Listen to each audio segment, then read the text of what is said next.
Brant Hansen. Thank you so much for coming out tonight and joining us here. Brant Hansen, I love the name. It's kind of like it's kind of a rock star name. Really? Yeah, like Hansen, like doo-wop, doo-doo. Yeah, that's Hansen. I don't know if that's rock. The boy band. Pop rock? It's funny because I'm on the radio and pretty much all my colleagues use fake names. And it never dawned on me. I would have picked something really cool, but I'm like, but I'm just Brant Hansen, so. Yeah. It's working out for you, I think. It's fine. That's good. So tell me a little bit about how did you get into the radio business? Oh, this is awful. I wanted to be a baseball announcer. Okay. The irony is I have profound visual problems. Like I have a neurological condition and I'm profoundly nearsighted and astigmatism and stuff. It didn't dawn on me literally until I was in college. Like, I can't see the ball. And so I was at the stadium. I was like, how am I going to be a play-by-play guy if I can't see the ball? Just talk about, I hear the crowd noises and I see colors and shapes. So I wound up being a newsman part-time. Yeah. And they would just lead me on longer and longer because they thought I was quirky and odd, and the audience liked it. So eventually, they just left me on by myself. A manager did that. I was mortified, but the ratings went up. So then they syndicated me and stuff. So I didn't plan any of that, but it's worked out great. Yeah. Tell me a little bit about what that road looked like as you were growing through it. Like personally, you're in the space now. You're not really sure where it's going. How did you make the steps to get to where you are? I don't know. And I have a bio on my website, and it's very impressive.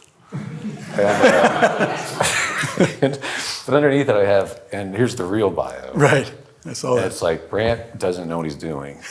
And I'm not saying that as a put down to myself, but I really don't. I don't feel like I know. I don't plan stuff out very well. I'm not very organized, but I keep showing up. And I ask God to have mercy on me. And he has. And I feel like if I just do today's thing, he'll make a way for me. And that's exactly what has happened. So, which is cool because I can't look back and go, see, I planned this thing and I had this big vision, and then I can only go, that's the grace of God. And still at the point I still am there going, I'm here with you. And that's cool. And whatever God wants to do with this or whatever, it's great. It's very cool. I appreciate that. You mentioned a neurological issue. You're on the spectrum. Yeah. None of this makes sense.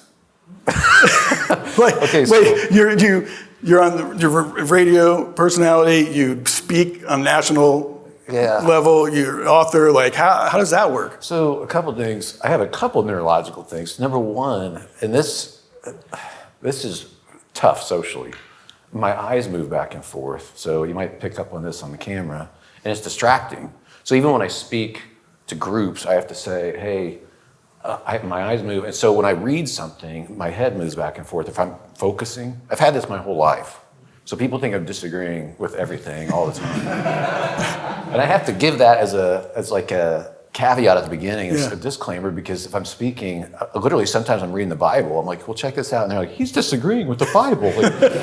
So nope, not going to do it. Yeah. Nope, I don't like that part. This is where I draw the line. So there's that, and being on the spectrum. The wild thing about being on the spectrum, there are a lot of comedians I think who are on the spectrum. So it gives you, if you don't fit in socially, whether you're on the spectrum or not, you grow up as an observer and you observe human behavior that doesn't make any sense to you. Well, they say there wouldn't be a Silicon Valley. Right. Sure. If it wasn't for the spectrum. You just come in with all these observations that other people are like missed for some reason. And it doesn't seem that odd to make the observation, but everybody else is like, where'd you get that? Yeah. Like, where did that come from? That's odd.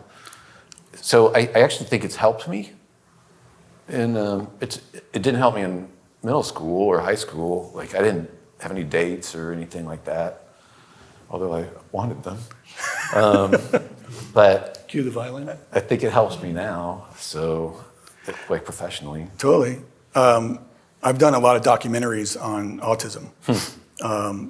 hours of documentaries, all different places on the spectrum, and usually there's like a superpower that somebody on the spectrum has. What would be your? Originally, it was baseball statistics.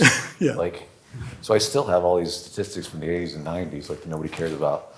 But I think it's words. Makes sense. It's like, I love words. I love etymology. I love linguistics. I love all of that. And so that has helped me, obviously, to do radio and write books and stuff. So I guess that's it. I'm not good at a lot of other stuff. I can't fix anything. Like there's this whole list of stuff I'm not good at, but words, I can order them and they mean something, I hope. So you're a part of an organization that helps other people with disabilities around the world, Cure International. Yeah. Tell us a little bit about that. So I had never heard of it. I was emceeing a Toby Mac show, and I'm the worst MC of all time. I've got no charisma. And but I was told, when you go out on stage, make sure you talk about Cure and say something about Cure and give them a phone number. I was like, what are you talking about? And they said, well, okay, here's what it is. You know how kids are born with disabilities around the world. In the US, they're fixed like that. But if you're in another country that doesn't have access, they might have something that easily could have been fixed, but now they can't walk the rest of their lives. And I was like, I had never thought about that. Easily, like club foot, for instance, but knock knees, windswept legs, like all these different things. Hydrocephalus. Like you're born in some of these countries like in Africa or the Philippines. So they said we have permanent surgical hospitals that are all about Jesus and actually healing the kids and telling them and their families about the kingdom. And I was like, that makes sense to me. And I've been through a lot of intense religious hypocrisy growing up. So the idea of actually seeing people doing Jesus stuff, not adjacent or Jesus-themed stuff, but like actually healing people and proclaiming the kingdom of God, I want to see that. So I visited the hospital in Afghanistan that they had, and I was so spellbound by it, I just kept going back. And it looks like Jesus stuff to me. I mean, these people are considered cursed because they have any kind of a disability. Right. And so to heal them and then tell the mom who's beside herself she's been kicked out of her community. That's what happens. The dad usually leaves. She's got this child that everybody says is cursed, and they don't want the curse on them, so they run away screaming. So she's got a curse. And for us to go, your child's beautiful. Can we hold her? She's never heard that before. So that's what happens when you walk in the door at a Cure hospital, and from there they're ministered to and loved. No one's coerced to become a believer or anything, but it's all done in the name of Jesus. And overtly, they pray over the kids in the OR.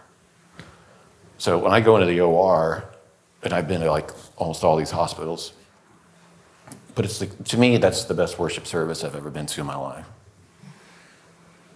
Because the surgeons and the techs are praying over this little child who's asleep, and they're about to have their lives transformed.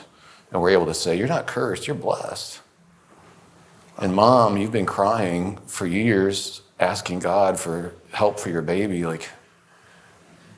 He's been storing your tears in a bottle. And he's gonna, your boy's gonna walk. Wow. So last year, Cure did 40,000 people became believers at the hospitals and the mobile clinics last year, and 18,000 surgeries. And it's all done overtly in the name of Jesus. And I was like, how come I haven't heard of this before? And they literally said, well, we're doctors. We don't have much time to be doing other stuff. I'm like, hey, I'm no doctor, but I have a microphone. So I visit everything I do, I'm writing about it, slipping in Cure stories, because I'm like, this makes sense. A lot of church stuff does not make sense to me. That makes sense. Wow. I don't even know where to go from here. That's all right. Well, amazing. Thank you very much. Have a good night. You're doing a lot of great things. You're part of these cool things, and you're also writing about them. And so you're an author. One of the books. So when I first met you, it was funny to me because you came in and you handed me your books, and I put them down. And you said, and we started dialoguing, and there were a few times you went, I mean, you could use it as kindling, you could burn it, use it as firewood, whatever you want to do. I think you might want to read it because the stuff you're saying kind of resonates. And you were absolutely right. And so tell me about the men we need. So the men we need, I'm not the typical guy's book writer, and I know that. And I think that's why I wrote it. Because I would read guys' books or hear in church culture talking about masculinity. And the culture doesn't know what masculinity is. We know that. They can't define it. It can only be defined in negative terms. But I'm like, there's got to be something beautiful and good about it, right? But in church culture, I don't think they can define it either. It's like, yeah, let's get together as guys. Let's throw, do axe throwing night. And with my neurological thing, you don't want to invite me to axe throwing night. So I have to sit that out. But like, some guys are not into outdoorsy stuff.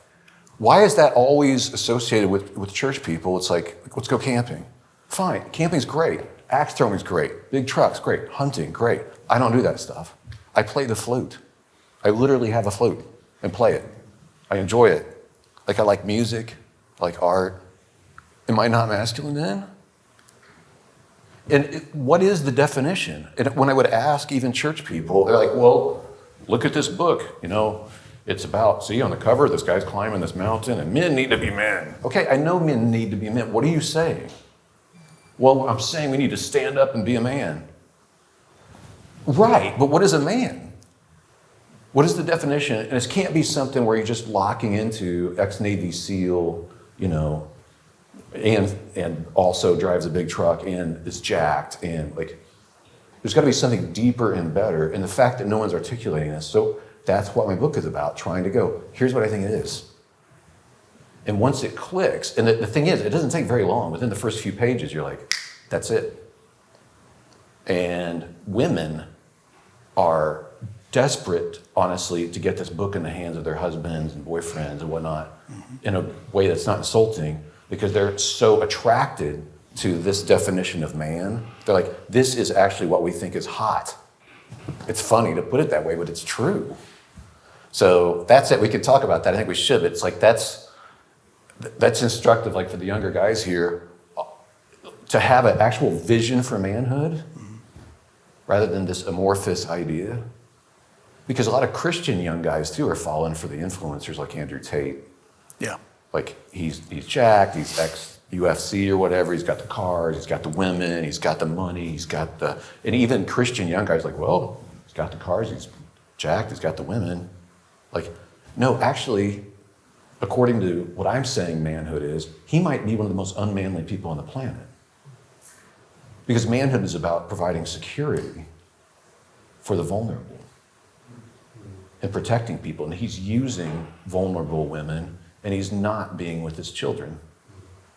He's having children all over the place. Like that's the most unmanly thing I can imagine. So, but you have to have a positive vision for what it is. So you can go, that's not it. And it's got to be something that's beautiful. And I think it's the thing, and I'm sorry to prattle on here, but I think it's the job that Adam was given in the garden. He's the keeper of the garden. So he's supposed to protect within that garden, within that wild space. He is supposed to cultivate so that species that couldn't survive in the wild get to grow and bloom, and they get to be everything they could be because he's there. They get to flower. Vulnerable species get to flower because you're there. So I think, the whole book is about unpacking, like, what does it actually look like? And a guy like me can do it. I don't have all that other stuff, but to the extent that I am providing security for the vulnerable around me, and my wife feels secure because I'm there, I don't make her feel insecure. I make her feel secure. I'm killing it. So also, like, working for Cure, doing stuff for these kids, I get to be a protector for these little kids all over the world. That's the sweetest thing. And I just do it with the words I have. But all guys have a role in this. So you take your sphere of influence, that's your garden. And you become a source of security for the vulnerable in that sphere. And that's masculinity at its best. Mm-hmm. But if you don't articulate that to young guys or old guys, they have no clue. But once you do, they're like, you're right. This is why I'm supposed to use my strength and the abilities that I have. Like, it's for this. So yeah, that's it in a nutshell. That's wonderful. I remember when we met, I was contemplating this phrase, to show up. And I was thinking, man, I'm being asked to do things I'm not comfortable with. And so courage has been on my mind, like, what is it? And it's really pride that keeps me from, like, for instance, I don't like public speaking. I get white flashes and heart palpitations, the whole thing. And I try to cover it up and mask it, but it's still there. And I kept thinking, what's my problem? And it actually ends up being like, it's a pride issue. It's a reverse pride. I care too much about what people think about me, you know? I understand. But when we were talking, I thought, man, to show up is a good definition of courage. It's almost like, I was telling somebody today, I feel like Jim Carrey in the movie Yes Man. Like, I'm just saying yes to everything, no matter how bad it scares me. Like, yeah, sure, love that. That's cool. But I was reading, so when I had your book, I was reading the subtitle, and it said avid indoorsman, which cracked me up. And it said to show up, and I was like, wow, this is good stuff. So let's talk about the avid indoorsman. You shared a story with me about your buddies that took you out to skeet shoot. Oh yeah, I told them. This just happened a few weeks ago. They're like, let's go skeet shooting. I'm like, guys, I'm not gonna hit any of them things. They're like, yeah, you will. I mean, you'll get 20 out of 50 or something. That's like, I'm not gonna hit any. Yeah, you will. I got 0 out of 50. And so I was like, showed you guys. I was trying, and I can't keep up with this with my eyes moving. But, you know, when I'm talking about showing up, too, I really mean as a provider of security. Yeah. So there's like a story, it was a couple of years ago, and it's great video, but the news covered it. There was a high school in Louisiana that was just beset with violence. It was terrible. They had clips of these kids like brawls every day. It was unbelievable. So some local dads were like, we're gonna show up. I remember. And they're not jacked. They're not military, all of them or anything. They're just dads, right? And they show up and they would stand in the school entranceways and on the sidewalk and in the hallways. And they all had matching orange shirts or whatever. It just says dads on it or something. And they would joke with the kids when they were walking in and call them nicknames and just have a good time and joke with each other and rib each other. No more fights. Just because they're there. There's something deeply masculine about that. Yeah. Like, it was chaos. Now it's order because you're there. That's being a keeper of the garden. Yeah. Like, this is it. I really do think this is it. The other thing that struck me and why I thought about this topic, when I was in college, I visited where my now wife lived. And it was the girls' house. It was a Christian girls' house, whatever, but they all had different rooms. And they took us on a tour and we saw their rooms. They all had the same poster.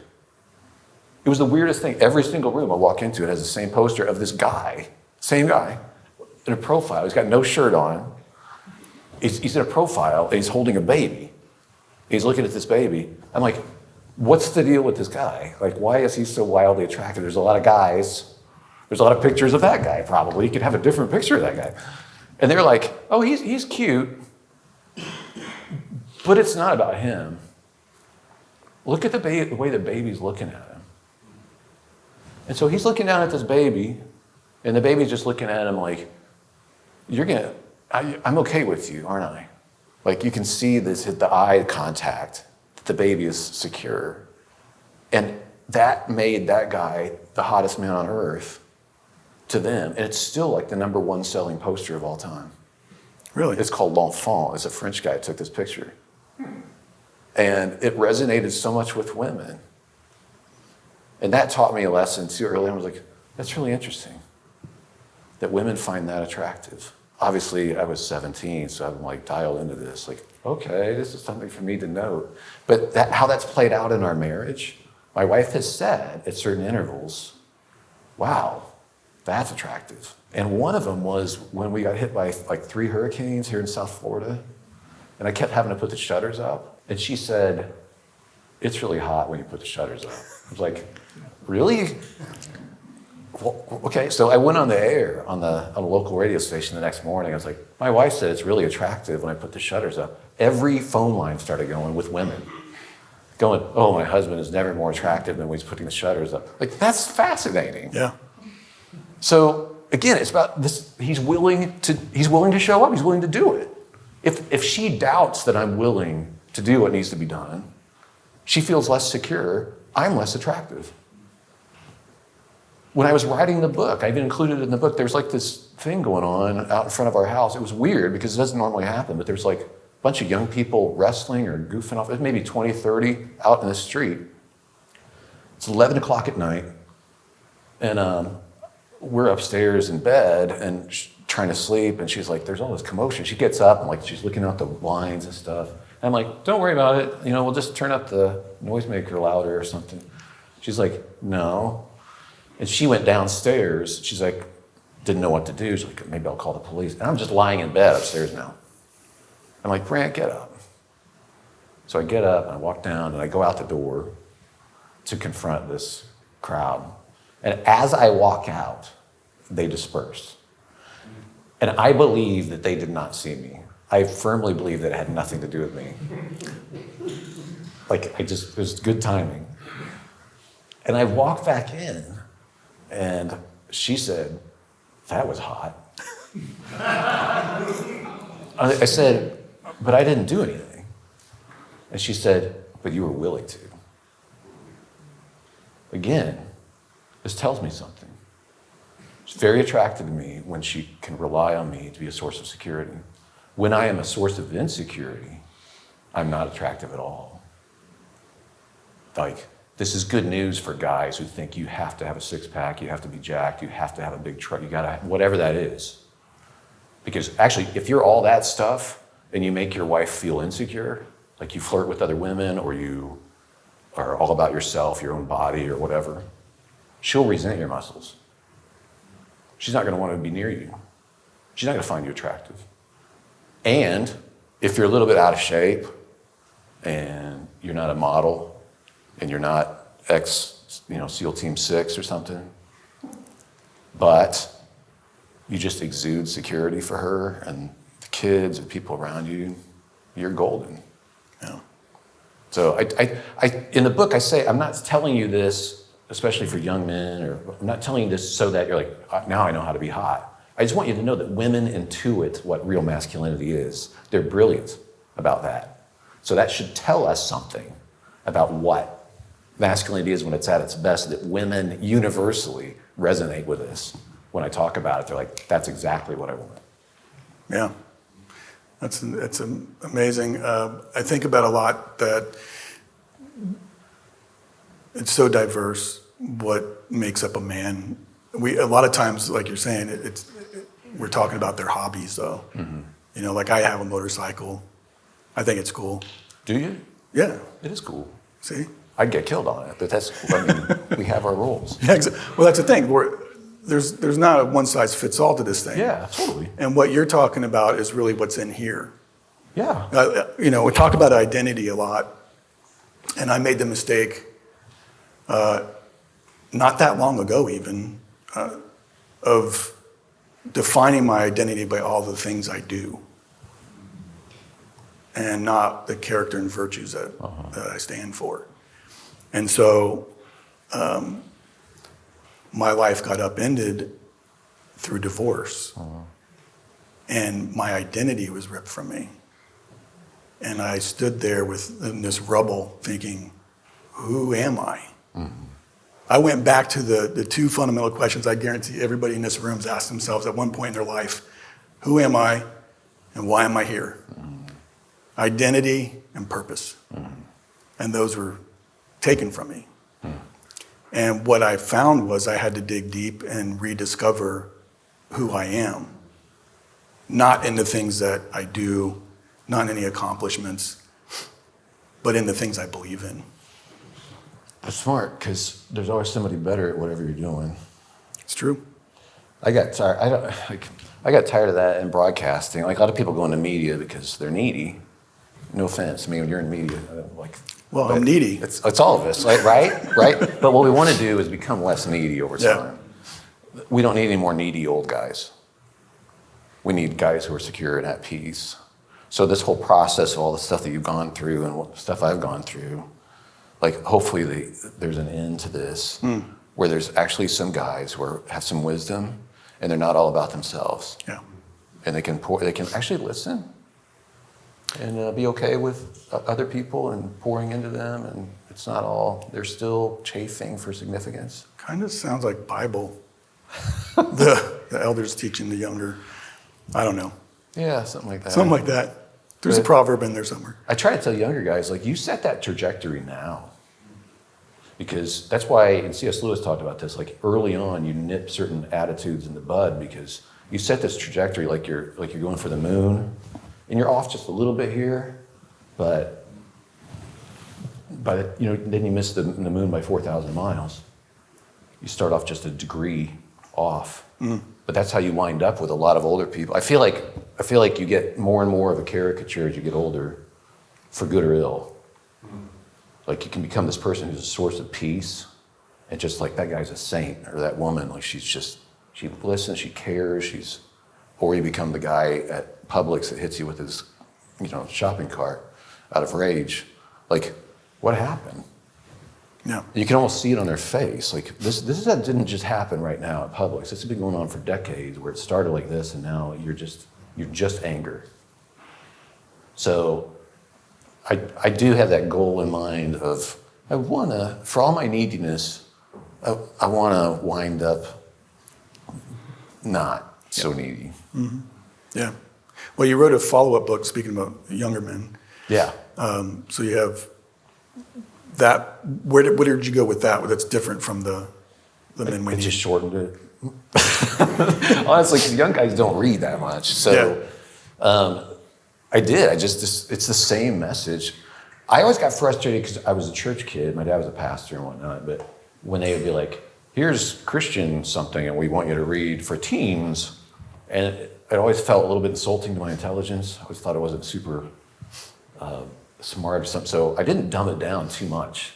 But I did shorten it. I related more things to, less to marriage, more things to single. But some of the marriage stuff I left in there. Well, that seems to be a goal for young men. Yeah, well,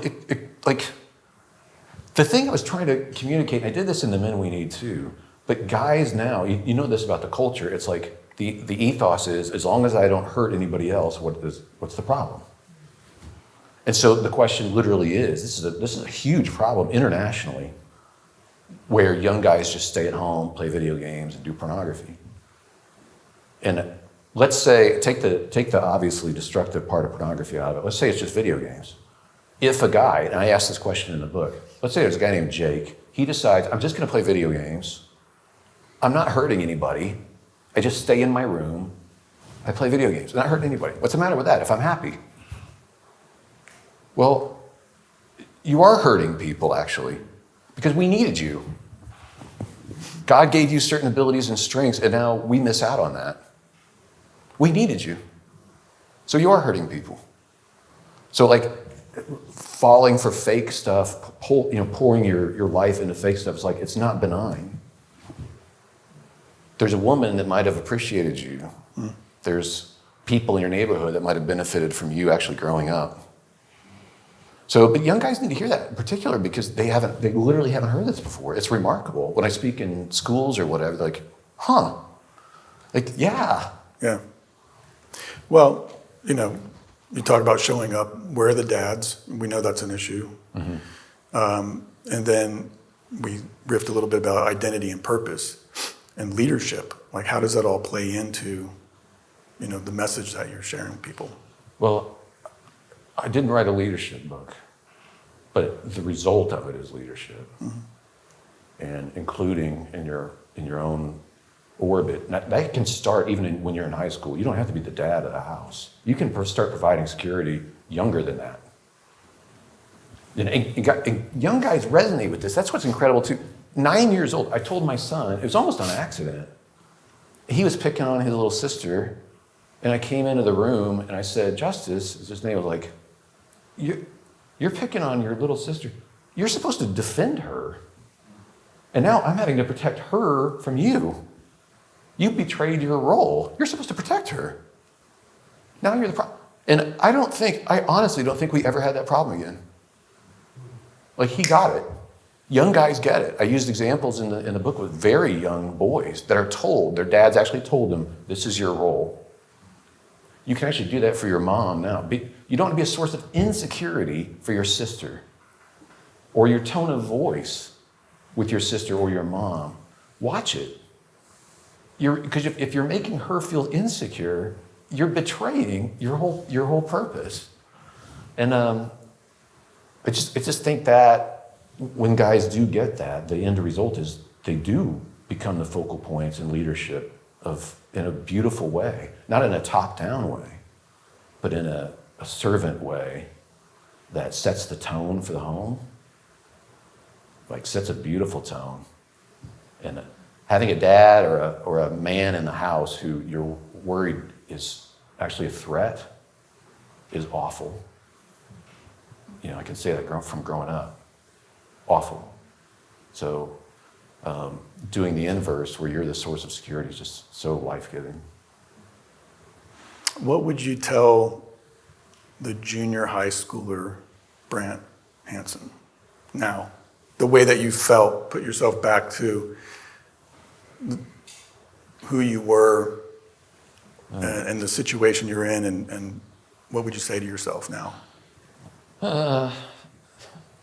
You're going to try to make me cry, Dwayne. I guess it's going to be okay. I know that's kind of a cliche. Well, you know that now, but back then you didn't know that. I did not. And so the words that you're speaking, you're giving young people life. You're giving them hope. I want to.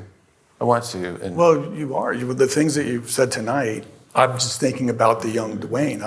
I was wildly insecure, scared. I didn't have a girlfriend all through high school until I was a senior. Yeah. Because I was too afraid. Yeah, I get it.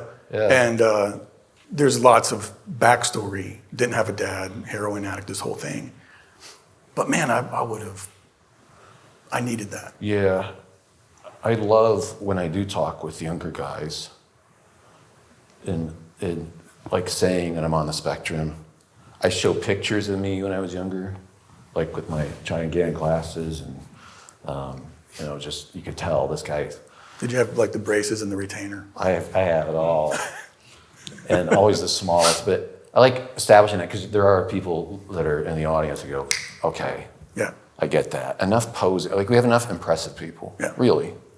Like, great, you did all that. That's amazing. But I like to instead say, like, Jesus actually said, and I love talking about this, Jesus told us to pray for our daily bread. We love, like, talking about big visions for things, and that's fine. There's not a ton about that in the Bible from Jesus. It's like, daily bread is just your daily resources. And you can ask God for that. So for me, I need social energy because I'm an introvert. I need content because I got to do radio. That's my day. And so I walk the dog in the morning, like, God, please help me with social energy. Help me have content, things to say that actually adds value to people's lives. But just for today. And so I actually encourage guys to do that. Just focus on today and then let God be your promoter. He can figure out your other stuff. And I think that's helpful. So, I love talking about that with younger guys. You told me that you were an alpha nerd. Oh, yeah. And I want to revisit this idea of avid endorsement. Do you find yourself slipping into the endorsement mode a lot, or what does that even look like? What is the avid endorsement? What I mean is, I wanted people that were reading this book, because the previous generation of man's books, literally every cover is somebody climbing a mountain. Silhouetted against this. Like, that's awesome, mountain climbing. I could just totally respect it, love it. I don't have a good sense of balance. So I wanted to welcome in the avid indoorsman or whoever wants, like, you could be the avid outdoorsman too, but just wanted, like, that not to be the defining thing. Yeah. So that's why I mentioned that. What was the source of inspiration even for the book? I mean... Okay, it's a great question. And my producer's name's Sherry.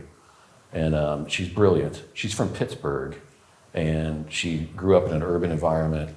Like, she had never left Pittsburgh until I hired her onto my show in California. And she moved out. She was raised with football players and factory workers and fishermen and hunters. And she came into my studio and saw my flute. She saw puppets that I used. She saw my accordion. And she was like, what in the world? Like, what kind of guy is this? Do you play jazz flute? I can't play a little jazz More flute. jazz I don't want to brag. I mean, I see a thing here, Anchorman, your news, you get to play jazz. Oh, right. flute. Good point. Anyway, Good point. moving on. Forgot Sorry. about that movie reference. But she came to our house, and she said she was so struck by how my daughter felt secure around me and my wife, and how there's just this sense of peace and humor in the home. And everybody's relaxed and able to laugh, and she was really struck by that. And so she told me I should write this book. And I was like, but I'm not the guy. No, guys aren't going to respect the guy I'm not ex-NFL or anything. And she's like, that's kind of the point. So it has gone really well. The book has been exceedingly, gone better than I thought it would. It's because we need this message. I feel like that. Like, just the true. concrete vision. Just the idea, even when you say manhood and masculinity, we talk about traditional manhood and masculinity, people lean in. Yes. What are you talking about? Yeah.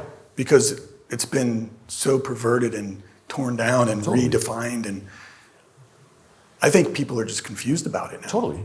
So having this thing, and I do think it works. I think Adam's job, now he blew it. He blew it, his job of being a keeper of the garden. He actually let the enemy in.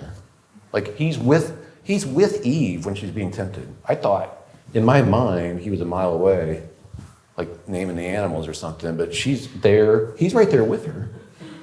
And he's allowing the enemy to lead her astray and him astray. And he even said that, the Bible even says that she had to hand him the fruit. Like, he's just so lazy. He's so passive.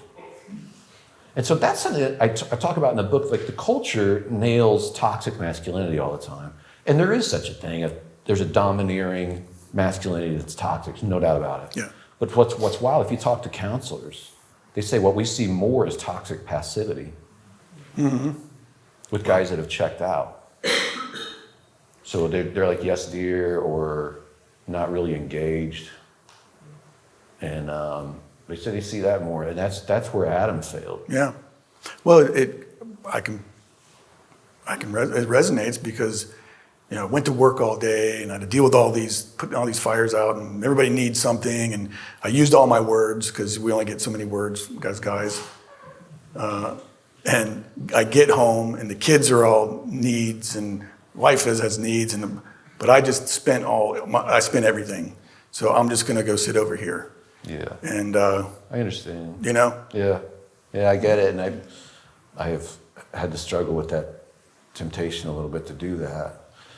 But I heard something. It has to do with the presence in the home, and it was in another book I was reading. Some guy was telling the author, he's like, I used to pat myself on the back because I'd be like, you know what? I would defend my wife. I'd defend my kids. If somebody came into our house, was an intruder, I'd take care of them. And so he's like, I'd always pat myself on the back because I would defend against an intruder. I would provide the security. And he said, but that doesn't happen very often. Most of the time, the intruder is me. With my words, my sarcasm, my put downs, or my subtle lack of words. And so my wife feels, it's like my wife really needs to be defended against me when I'm not being who I'm supposed to be. And that hit home with me too, because I'm like, my tone of voice, my wife has always told me when we're arguing, or sometimes we're not even arguing, it's just like, you're too stern, you're too, and I'm like, but I'm just making these logical points. And which is, here I am, a musician and a radio guy. You'd think I'd be dialed in a tone of voice, but it finally dawned on me, like, okay, men have these big voices. And it's to be used for defensive purposes, to yell and ward off and roar if we have to. And women are very attuned auditorially so that they can identify a newborn's cry of distress, or like they just.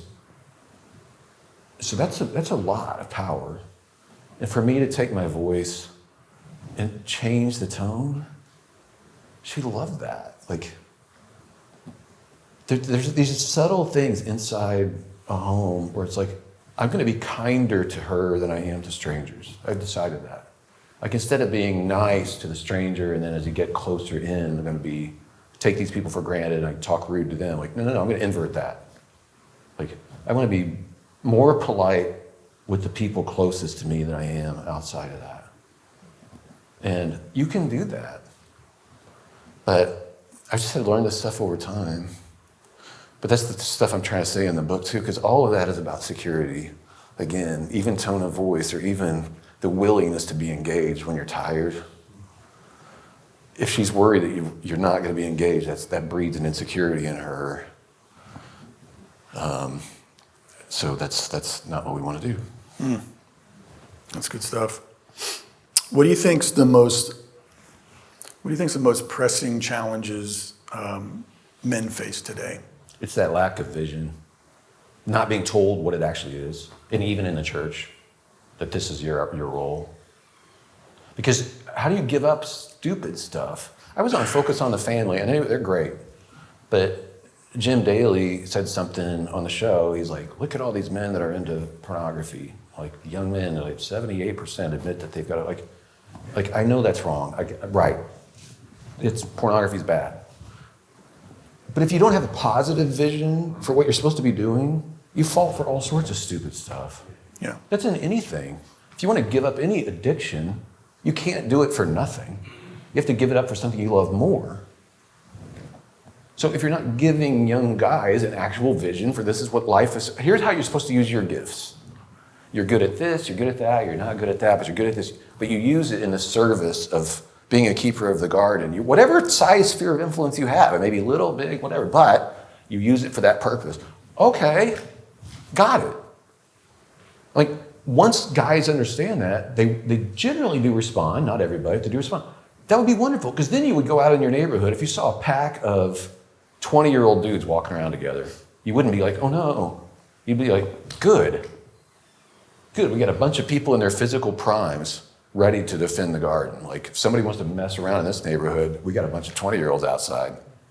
I mean, if the 20-year-olds knew that and took that seriously, but you're in your physical prime, you got all this testosterone going to take risks, all of that. That's why you're great in the military. But when it's properly understood what the idea is, our whole culture gets safer. So I do think this is the biggest problem in our entire culture. Guys don't understand who they're supposed to be. How do we set them up for success?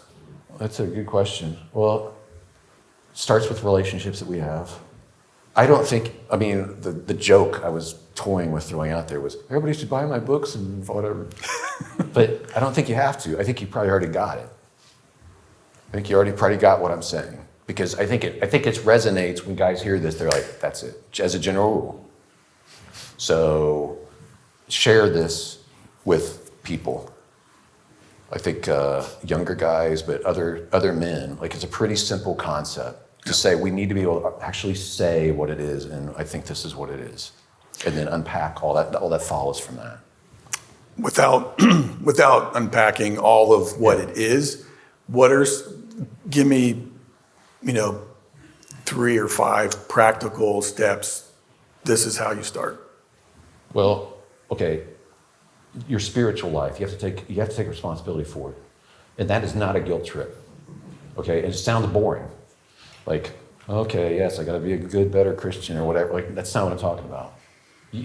Your spiritual life, here's a weird thing too in church culture. When you talk spiritual, in church culture, we hear it as emotional.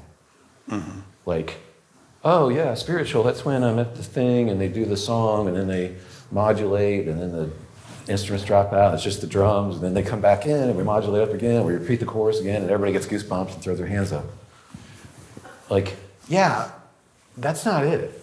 That's not spiritual. What church are you going to? It's modulating. Yeah, that's funny because I'm like, they do that at a Journey concert too. Oh, come on. Yeah. I mean, Journey. I mean, I don't know, just do a little throwback there, but it's like we equate spiritual with emotional, but that's not spirituality.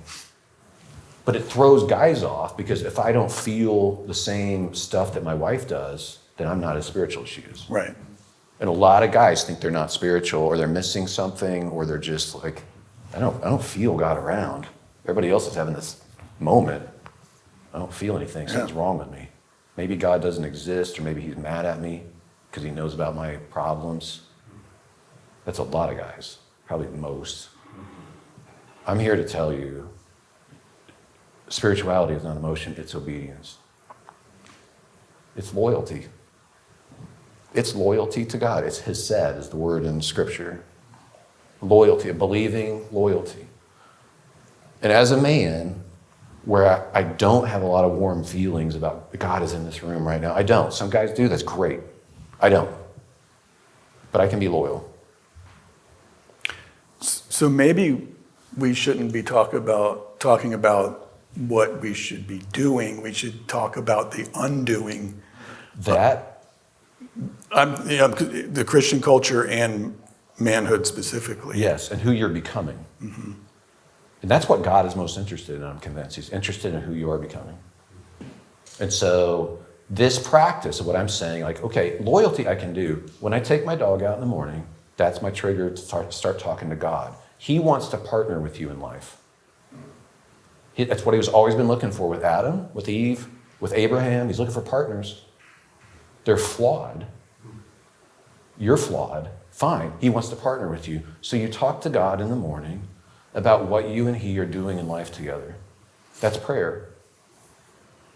Like your work. Oh, I'm concerned about this. I don't know how this is going to go. Today, what I need for today. You talk about that. Well, a guy understands that. Now we're talking. You can do this. Even if you're caught up in stuff. You don't slink away in shame. See, that's what, to return it to Adam, that's what he did. That was the biggest mistake. Yeah. And God was walking with him, and he shows up for that walk. He's like, Adam, where are you? We used to walk together. It's actually a lament when he says, Adam, where are you? We used to walk together. What happened? So my thing is, I get caught up in stuff. I am a sinner, present tense, but I'm still showing up. When I walk that dog, I'm still talking to him. One thing I'm not doing is walking away in shame or trying to justify all my stuff. I'm still showing up.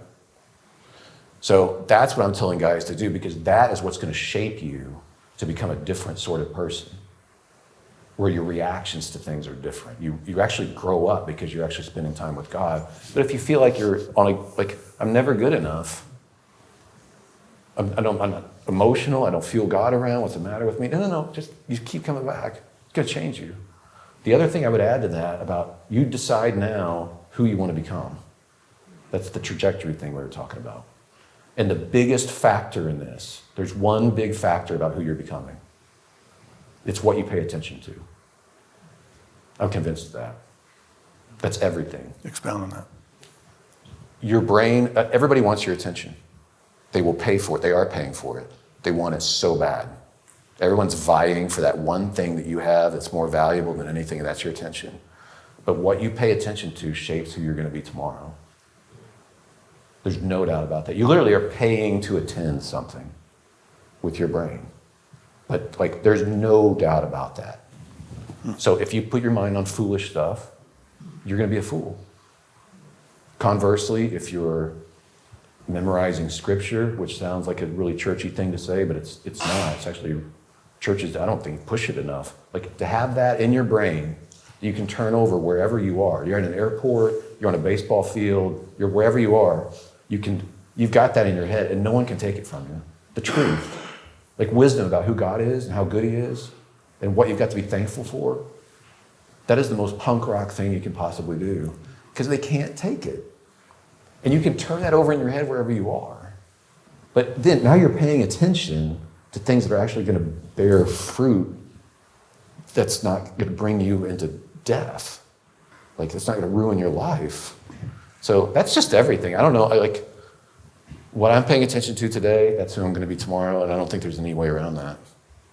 We have a couple young men in the room. I believe some young men will be watching this. What is some practical advice that you can give them for what they're paying attention to? Oh, man. A lot of this has to do with your schedule. So you might feel like I've got this thing, an addiction or something, like the online stuff or whatever, and it feels like it's impossible. And you ratchet up your will, like, I'm not going to do this again. I'm not going to do it again. We can all relate to this. And then you do it again. And you're like, oh, not again, not again. And my will, your willpower only took you so far. And ultimately, it tends to fail. But if you set up your life in a way where you don't need as much willpower, maybe you don't have as much alone time with your computer, with your phone, maybe you're busier, maybe you've got stuff going on with friends, you start scheduling things in the evenings, you start like, now you've got stuff going on. It's amazing what a difference that'll make, where you don't actually need as much willpower because you've thought ahead of time. I have this vision for who I want to be, and I'm intending to be this sort of a man, and so here are the means for that. Here's what I'm going to change to make it easier to do that. So I've done stuff like change schedules. It was really funny. I told a story in the book. I took a bunch of guys and girls, high school, to Mexico to build houses for like a week. Yeah.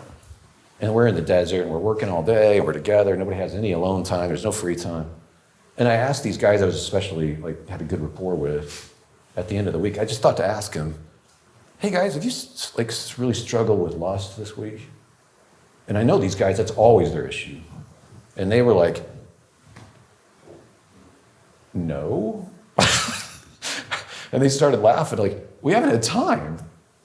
We've been busy all the time. There are girls in the group and stuff, but it's like, we've just been full. So I think that's really remarkable. So I think that's a very practical tip for anybody. Is a lot of times it's a change of schedule that really helps. Talking with other people about it helps you with the shame of it, demystifies it. I think that's a really good idea. And I also want to tell you one more thing too. You are a sinner, so am I. Adam blew it. I just learned this, so it's not in the book. When Adam and Eve are leaving the garden, they couldn't stay there. A couple things happen. God goes with them. You might be like, yeah, he kicked them out. He was disgusted. No, God goes with them. They can't live there for practical reasons because of having to live forever with this new condition they have. But he goes with them. And the other wild thing, did I tell you this about the clothes? The clothes that he made for them to cover them in their shame, that they leave the garden with. I always thought it was like Flintstones or like, I don't know what, like loincloth or whatever, raggedy. The word is kehoneth in the Hebrew. It means royal garments. That's a different picture. The only other time that word is used in Genesis is for Joseph's coat, like magnificent coat. And it's used later in the Old Testament for royal priestly garments. That guy blew it. God goes with him and puts a garment on. They're the king and queen. They blew it, and you're still my king and queen. And Adam doesn't get much mention the rest of the Bible, but he shows up in the New Testament. Here's the guy who blew everything, right? Like, you blew it, you man. Like, we all have failures in our life. We can go back, oh, this guy has a huge regret, right? I just blew it for humankind. For all of mankind, no big deal. Darn. He shows back up in the Bible, in the New Testament, in the genealogy of Jesus himself. And it's Jesus, son of, son of, son of, son of, son of. It goes all the way back. And it ends with this guy, son of Adam, son of God. Like, yeah, you're a sinner, me too, right? That's amazing. And so I don't want you to, the worst thing you can do is like get so down on yourself that you walk away in shame. He's there with you. He's not getting up on you. He'd rather have you messy than not have you. Talk about identity. Right, that's just it. That's just it. So yeah, you're blowing it, but so have I. But you know what? I've been growing up because I haven't left. I didn't walk away in shame, so I'm a different kind of guy. And that's going to happen for you too. He'd rather have you messy. So the worst thing you can do is to walk off. That's the biggest mistake you can make. So I want to tell you that so you don't get so down on yourself that you leave. It's too good. Don't miss out on this. This is the actual best way to live. Everything Jesus tells us to live, best way to live. It's actually easier. He told us it was. And he's right. Like, forgiving people, that's so hard to forgive. Yeah, it's hard. You know what's harder? Living a life of unforgiveness. Everything Jesus tells us is better. And it's better for you. It's better for you. That's what he's telling us. It's freedom. He's like, turn the other cheek. Oh, that's too hard. Who would do that? That's strong, because that means that person didn't dictate your next move. The natural thing is you hit somebody back. They insult you, you insult them back. But now they own you. They're your master. So everything Jesus is telling us is like, you hit me, I don't have to take you back. You don't tell me what to do. Like, this is a better way to live. It's freedom. And it's a little punk rock, like you said. Pretty punk rock, yeah. That's also a dated reference. We'll explain punk rock sometime to the younger folks. I have to look back in the 70s. Yeah. Brant, this was awesome. Okay. I really appreciate everything you're sharing. Before we wrap up, and we're going to do some Q&A with the audience, do you have a favorite quote or passage that you would want to share with us? Okay, there's a verse that I've been using a lot in the morning. I was never very good at memorizing scripture until the last couple of years. I think COVID did it. And also there's this app where you can get points. I don't know. That's a man thing. I just get points. They have like a scoreboard. Yeah. Like, do I get to redeem these at Dave & Buster's or something? Like, yeah.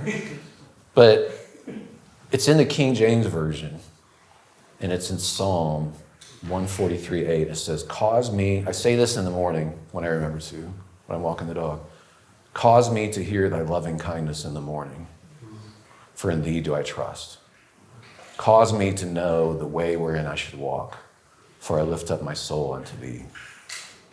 But I like that, cause me to hear thy loving kindness. That's that hesed loyalty. That's the word. His loyalty to me. Cause me to hear that again in the morning. For in you I trust. And cause me to know what I should be doing. For I lift up my soul unto you. It's just like I'm vulnerable. And I like the King James Version. I just like the musicality of that. Yeah.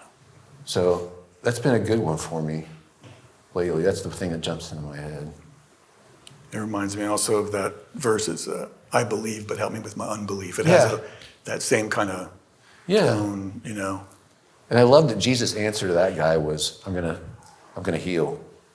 Like, I'm gonna give you exactly what you want. Yeah. Admitting that I don't have all the answers, I don't know everything, but I trust your character. That's all I got. Ultimately, I trust your character. I don't have all the answers, but I'm going to trust you, and I think my loyalty is going to be vindicated in the end. And that's a strong place to be, honestly. I'm so glad that I was introduced to you. Oh, thanks. It wasn't even that long ago, but I just feel a knitting, you know? Well, we have a lot of I'm learning a lot. Including the fact that we're like born hours apart. Right? Well, you just don't see. I was going to tell you about how much older you are than I am. It's weeks. Because I was going to say, so much smarter, so I got to get some reason. Yeah. Thanks so much again for gracing us with your time here. Everyone, please, let's give Brant